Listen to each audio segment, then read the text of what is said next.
स्त्री के आकर्षण से कैसे बचें? दोस्तों, अपने जीवन की एक कीमती मिनट निकालकर इस वीडियो को पूरा सुनिएगा। अगर कोई आदमी चाहे तो मन से खुद को इतना मजबूत बना सकता है, उसके सामने दुनिया की सबसे खूबसूरत लड़की ही क्यों ना आ जाए तो भी उसका ध्यान नहीं भटकेगा। आज हम लोग स्त्री आकर्षण को लेकर एक ऐसी कहानी के बारे में जानेंगे जिसे आप सुनकर हैरान रह जाओगे। एक बार की बात है, गौतम बुद्ध ने एक छोटे से गांव में कुछ दिन रुकने का फैसला किया। देखते ही देखते उनके पास लोगों की भीड़ इकट्ठा होना शुरू हो गई। लोग बुद्ध से अपनी जिंदगी की समस्याओं का समाधान मांगने लगे।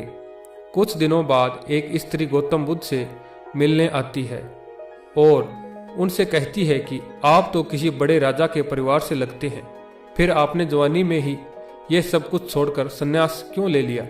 तब बुद्ध कहते हैं कि मुझे उस शरीर की सच्चाई जाननी है जो बूढ़ा होता है, बीमार पड़ता है और मर जाता है। इसलिए मेरे लिए जरूरी था सांसारिक मोह माया से ऊपर उठना। यह सुनकर वह स्त्री बहुत प्रभावित हुई और बुद्ध को अपने घर में भोजन के लिए आमंत्रित किया और बुद्ध इसके लिए राजी हो गए। पूरे गांव को जब इस बात का पता चला तो वहां के मुखिया बुद्ध से मिलने आए और उन्हें उस स्त्री के घर जाने से मना करने लगे, क्योंकि उनको लगता था कि वह स्त्री चरित्रहीन है। बहुत से लोगों के साथ उसने शारीरिक संबंध बनाया हुआ है। गांव के मुखिया की ये सारी बातें सुनकर बुद्ध ने उनकी तरफ देखा और उनका एक हाथ पकड़ लिया और उनसे कहने लगे, ताली बजाओ। तब मुखिया ने जवाब दिया कि मैं ताली कैसे बजाऊं? मैं एक हाथ से ताली नहीं बजा सकता, क्योंकि आपने मेरा दूसरा हाथ जो पकड़ा हुआ है। तब बुद्ध कहते हैं कि जब तुम एक हाथ से ताली नहीं बजा सकते हो तो वह अकेली स्त्री चरित्रहीन कैसे हो सकती है, जब तक कि गांव के सारे पुरुष चरित्र वाले हों?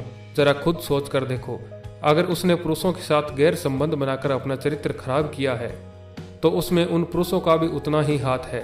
उनका चरित्र भी तो खराब होगा, लेकिन अगर उनका चरित्र अच्छा है तो फिर स्त्री का भी अच्छा होगा। यह बात सुनकर गांव के सभी लोग शर्मिंदा हुए और उनको अपनी गलती का एहसास हुआ। इस कहानी से हमें यह सीख मिलती है कि अगर एक आदमी अश्लीलता की तरफ आकर्षित होता है तो उसमें उस आदमी का भी दोष है, भले ही कोई कितना भी आकर्षित करे, बाहर चाहे कितनी भी अश्लीलता क्यों ना हो। यह हमारे ऊपर है कि हम उस पर ध्यान देंगे या नहीं। आपको कहानी कैसी लगी हमें कमेंट करके